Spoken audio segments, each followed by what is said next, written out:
Le 24 février 2022, la Russie déclare la guerre et envahit l'Ukraine. Mais la Russie ne s'attendait pas à une forte résistance ukrainienne qui fait durer l'opération militaire. Et depuis, le coût de cette guerre ne cesse pas d'épuiser les caisses de l'État russe. Et le Kremlin est confronté à d'énormes difficultés pour verser les indemnités promises aux soldats mobilisés et à leurs familles. L'Institut d'études de guerre ISW a estimé qu'un bataillon de 400 soldats coûte à la Russie au moins 1,22 million d'euros par mois, sans compter les primes à certains soldats. Les moyens déployés pour soutenir les soldats mobilisés sont insuffisants. Et face au retard de paiement des primes promises, de nombreux soldats russes ont laissé exploser leur colère, ce qui trouble voire menace la structure de l'armée russe.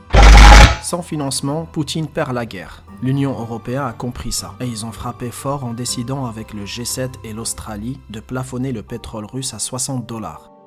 Ce qui veut dire que le prix du pétrole vendu par la Russie aux pays occidentaux sera plafonné à 60 $ maximum pour un baril. Un prix suffisamment élevé pour que la Russie ait intérêt à continuer à leur vendre du pétrole, mais pas suffisant ou restreint au financement de la guerre. Ainsi, seul le pétrole vendu par la Russie à un prix égal ou inférieur à 60 $ pourra continuer à être livré. Au-delà de ce plafond, il sera interdit pour les entreprises de fournir les services permettant le transport maritime, les frais, assurances, etc.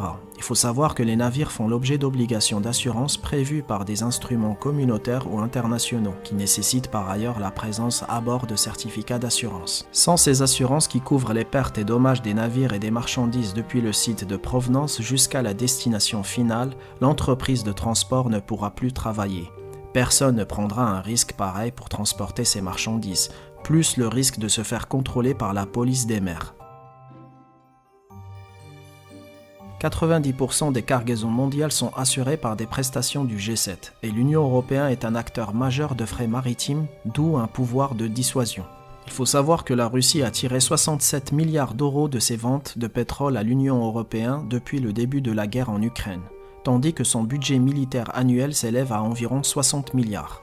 L'embargo de l'Union européenne sur le pétrole russe acheminé par voie maritime va supprimer les 2/3 de ses achats de brut à la Russie. L'Allemagne et la Pologne ayant par ailleurs décidé d'arrêter leur livraison via la canalisation destinée au transport du pétrole d'ici la fin d'année. Les importations russes totales seront touchées à plus de 90%, affirment les Européens.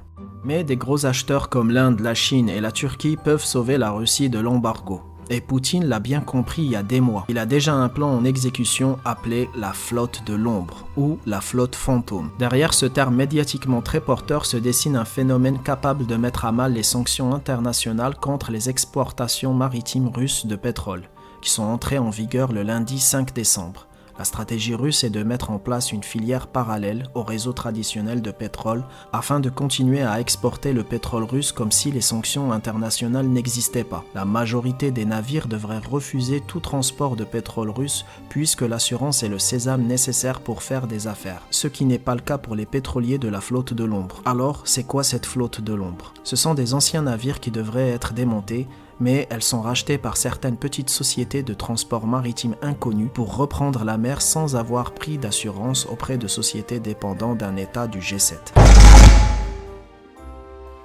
Ces navires ne se contentent pas de faire l'impasse sur une police d'assurance reconnue, mais ils peuvent ainsi éteindre leur transpondeur qui transmet en temps réel leur position afin de ne pas être repérés en mer, d'où l'appellation de flotte fantôme, afin de pouvoir continuer à transporter du pétrole. Une course aux navires de deuxième main a commencé, spécialement ceux capables de naviguer dans les eaux gelées telles qu'on les trouve aux alentours des ports russes qui donnent sur la mer Balitique. C'est cette flotte de l'ombre qui constitue la filière parallèle au réseau traditionnel de pétroliers afin de continuer à exporter le pétrole russe comme si les sanctions internationales n'existaient pas.